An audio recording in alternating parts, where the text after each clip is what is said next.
ఇదే ఉంది మామ, దీని మించిన స్వర్గం చూపిస్తా మామ ఇప్పుడు నీకు నేను. ఇప్పుడు స్వర్గమే, అదేం నానిద్రా.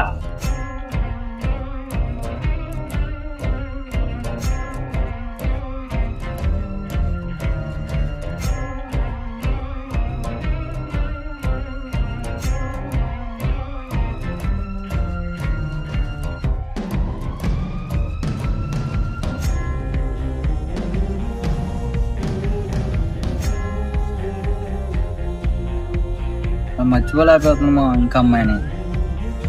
నిన్ను అమ్మాయిని మర్చిపోవాలంటే దీనికన్నా స్వర్గం అంటే ఇదిరా. గాల్లో తేలినట్టే ఉండదు మామ. డబ్బు వస్తుందా? ఏం కాదు మామ, అసలు ఏం ఉండదు. ఒక్కసారి పుణ్యం నీకు అమ్మాయికి ఏం గుర్తుండవు మామ. ట్రై చేయమా ఒకసారి. సరే నీకోసం ట్రై చేస్తున్నాను. అది గట్టి వీరు మామ, ఒకసారి తలకెక్కాలా ఇది.